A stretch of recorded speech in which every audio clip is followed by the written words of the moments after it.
Hey, what's up, guys, and welcome back to another Real Madrid preview. This is the preview to Real Madrid against Villarreal at the Bernabeu in the last game for Real Madrid until the next set of games after the international break, which is in 2 weeks' time.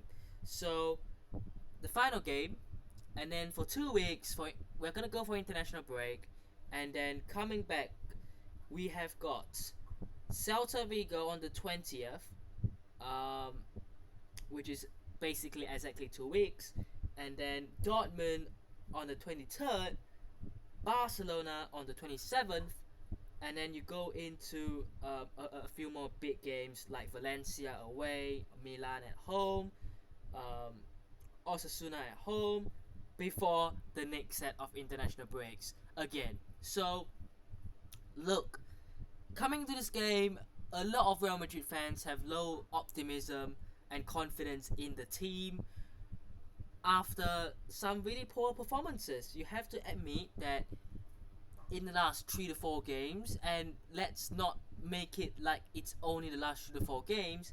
Since the start of the season, we have seen horrendous and frustrating performances at times, and it has been reflected in the last couple of games. Lille away, Atletico Madrid away late on, Alaves at home late on as well.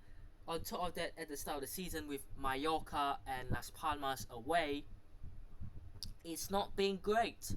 You have to admit that. So look, it's really frustrating, that Lille away game, but we have to put it behind us.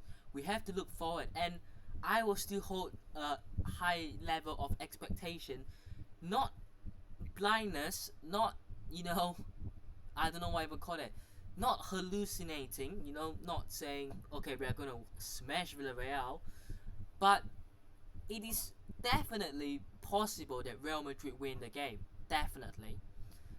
But the problem is, how are we going to play? How are we going to set up? Are we going to get a response from the players and from Ancelotti? And I think that you need a response. You need to go out there and show to the fans, believe in us. We have had a bit of a patch. We have struggled, but believe in us. Give us faith. Because we are going to be back. We have got Vinicius, we have got Bellingham, we have got Mbappe, we have got Rudiger. We have got so many good players in their position, arguably the best in their positions. We have got the squad. Yes, we've had a couple of injuries, but there have been the players like Ceballos, like Brahim Diaz that you can sort of deal with. But now we've got Mbappe sort of back, we've got Bellingham back, we've got, so many players back, um, who are key players. We are going to go and now perform. And it's not impossible that this team starts clicking. But have we seen any signs in the last couple of weeks that this is going to happen? No.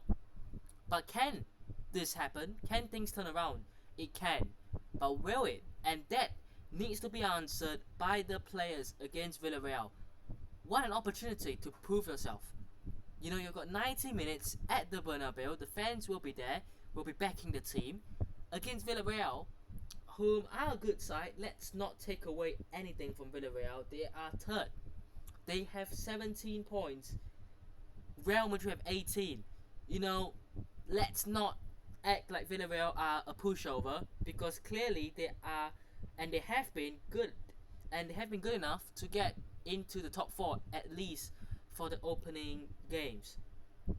But I believe that if there's one moment and one chance for these players to go out there and to prove themselves and to make a statement and to redeem themselves, I think this game has to be it. Because when you come back for the international break, and if you don't win against Villarreal and you are either 4 or 6 points behind Barcelona, you come back with Celta Vigo away, Dortmund at home, and then El Clasico at home.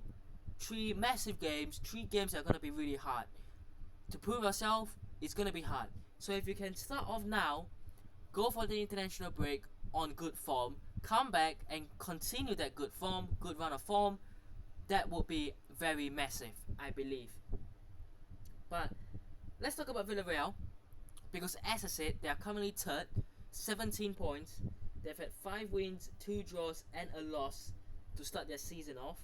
Let's look at their away games so far in the last couple of games this season. So, their last away game, if this was against Espanyol, which they won.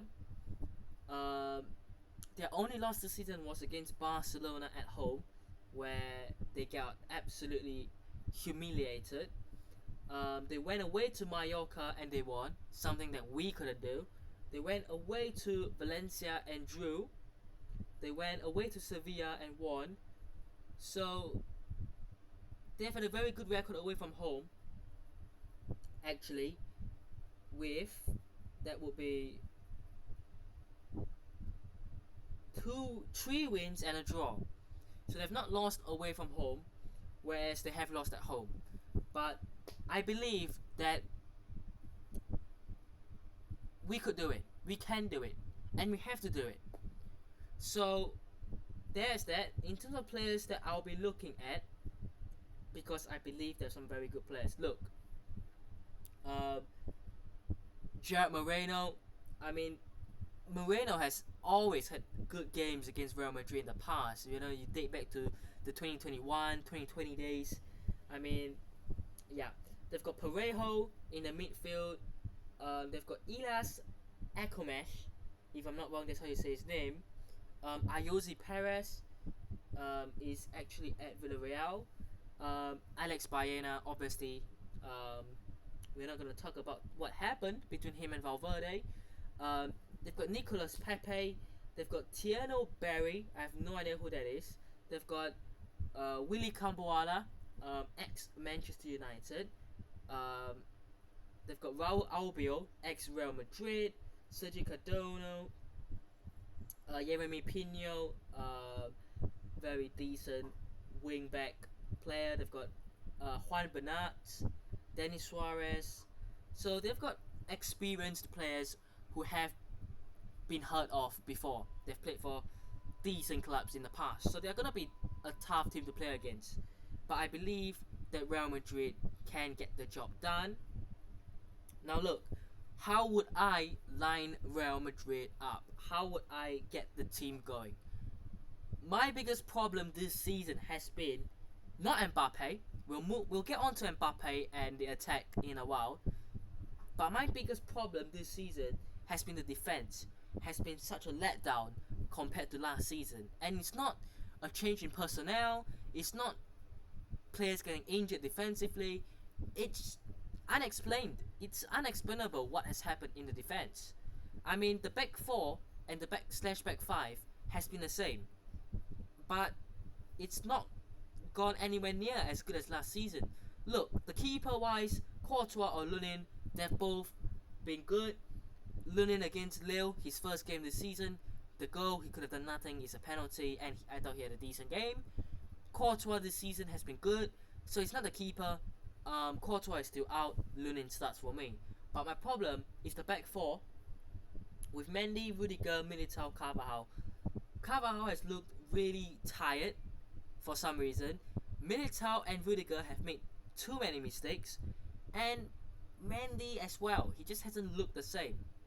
So what has gone on with this back 4? I have no idea, but I'm gonna start this back 4. I was tempted to play Lucas Vazquez or Fran Garcia, but I don't think it's wise because they are very attacking wing backs, so they're gonna leave a lot of space behind. So I don't think it's worth taking that risk, and I want to see these the main 4 finally click and have a good game, hopefully. The midfield, I will go the best midfield that you can possibly get as of now, and that is Tchouaméni, Bellingham, and Valverde. And I believe that Fede Valverde always has a good game, and I have not felt disappointed by him because he's the engine of the team. He is a really good player. Tchouaméni, look, he's the only 6 in the team. He's the only one who can do that job. I don't believe Camavinga can do a 6. I don't. I think Camavinga is an 8. And I wouldn't start Camavinga either because I would go Bellingham. Because if Bellingham doesn't start at 8, he will start in that false 9, which means Mbappe is dropped. I'm not sure Camavinga is worth dropping Mbappe for. So I would put Bellingham in at 8 as well, next to Valverde. And then we've got a front line of Vinicius Jr., Mbappe, and Rodrigo. Trust the attack. Has Mbappe been a problem? He has affected the system in a certain sense, but he should not be affecting the team. He should be helping the team, and that's why he was brought in for. So right now, the team just has to find a way to make it work, and I think the adjustment time period will come in, and Mbappe needs to quickly adapt. There is obviously nothing much more has to be said about that. So I believe that this will be the starting 11, at least what I would do. But score predictions, look, it's hard to predict Real Madrid these days because it's just been so inconsistent. I'm gonna go 2-1 win, but I've kind of can get people saying a draw. I do. I can sort of get where you're coming from. Even people who say a loss. Like, if Real Madrid did lose against Villarreal, are we surprised? I wouldn't say I'm surprised, but that is the problem that we are facing right now, and we have to climb back. But let me know what your thoughts are down below. Hope you guys have enjoyed today's video. Hit the bell if you did, subscribe to the channel if it's on already, and I'll see you guys in the next one. Peace.